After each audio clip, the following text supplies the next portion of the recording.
کہ یہ الگ بات ہے کہ خاموش بیٹھے رہتے ہیں، یہ الگ بات ہے کہ خاموش بیٹھے رہتے ہیں، جو لوگ بڑے ہیں وہ بڑے رہتے ہیں، ایسے اسلاف سے ملتا ہے ان کا شجرہ۔ تھوڑا سا مچل کے بولے سبحان اللہ۔ یہ الگ بات ہے کہ خاموش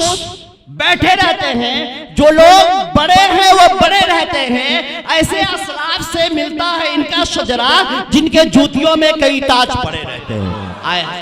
الحمدللہ رب العالمین والصلاة والسلام علی سید المرسلین وعلی آلہ واصحابہ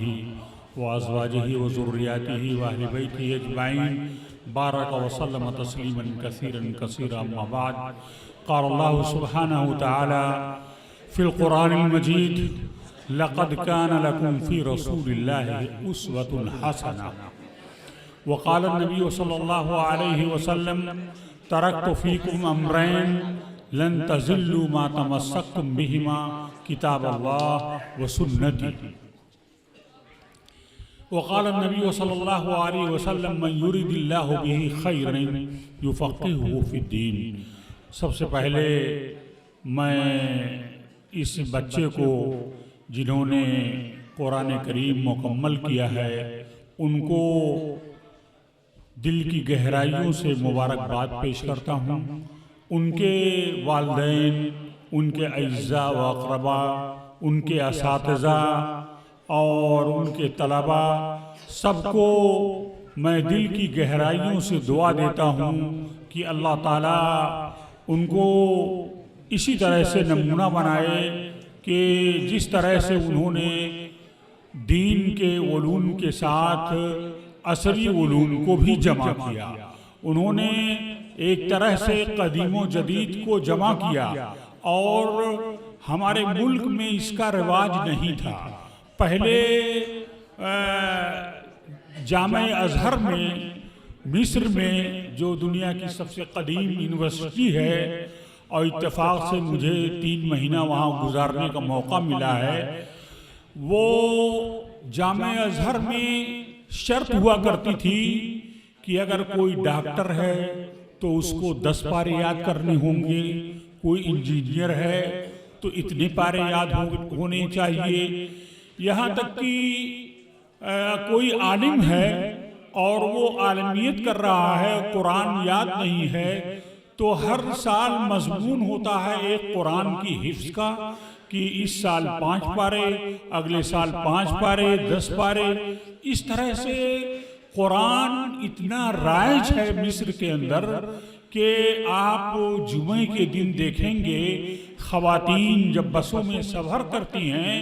تو اپنی جیب میں، اپنے پرس میں وہ سورہ یاسین، سورہ واقعہ وغیرہ رکھے رہتی ہیں، اور بس کی سیٹ پر بیٹھ کر کے قرآن کی تلاوت کرتی رہتی ہیں، اسٹیشنوں پر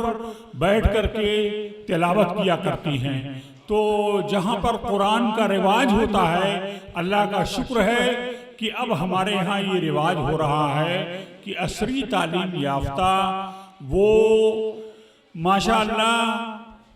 تعلیم کے ساتھ ساتھ وہ حفظ بھی کر رہے ہیں۔ میں مبارکباد دیتا ہوں اس پس منظر میں کہ اللہ کے رسول صلی اللہ علیہ وسلم نے فرمایا ہے کہ اللہ تعالیٰ جس کے ساتھ بھلائی کا معاملہ کرتا ہے اس کو دین کی سمجھ عطا فرماتا ہے۔ اللہ رب العزت نے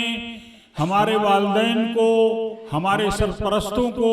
اس بات کی توفیق دی، سعادت دی کہ وہ دین کے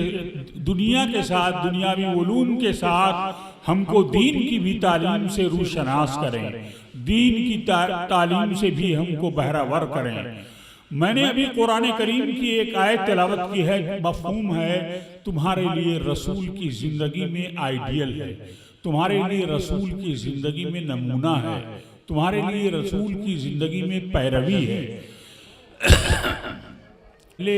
اس پر عمل کیا، سب سے پہلے اللہ کے رسول نے اس پر عمل کیا، اور عمل کر کے آپ نے اپنے صحابہ کو، ازواج مطہرات کو، صحابیات کو عمل کر کے دکھایا، اور رسول پاک صلی اللہ علیہ وسلم کو بعض اعمال تو حضرت جبریل آ کر کے انہوں نے سکھایا۔ نماز کا ذکر قرآن کے اندر جا بجا ہے، لیکن رکعتوں کا ذکر نہیں ہے، کتنے سجدے ہوں گے اس کا ذکر نہیں ہے، رکوع کیسے کیا جائے گا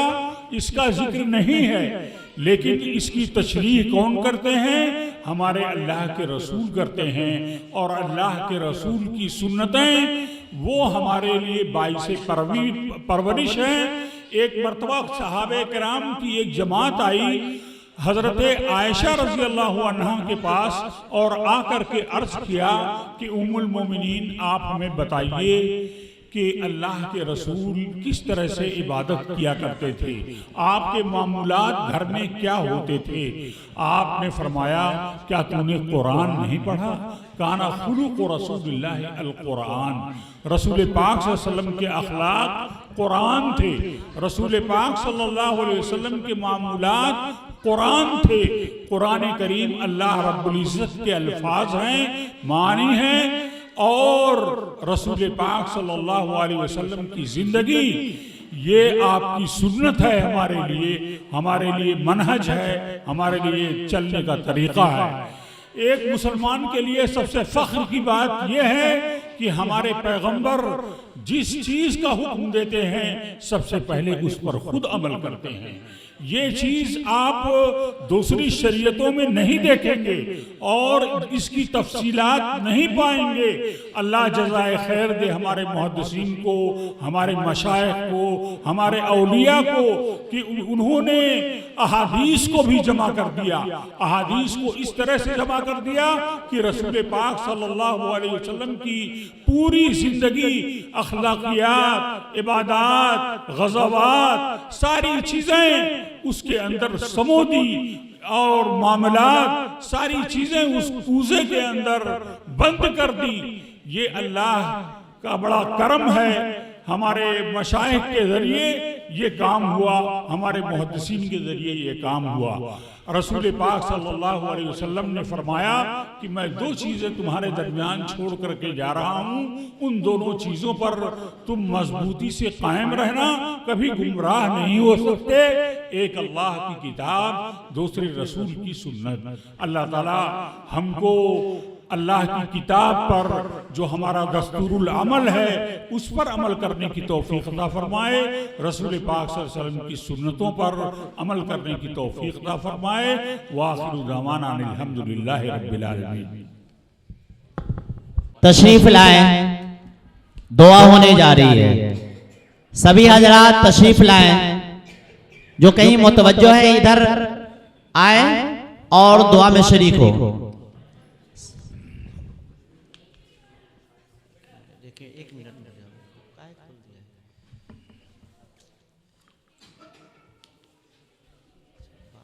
درود شریف پڑھیے۔ اللہم صلی علی محمد وعلی آل محمد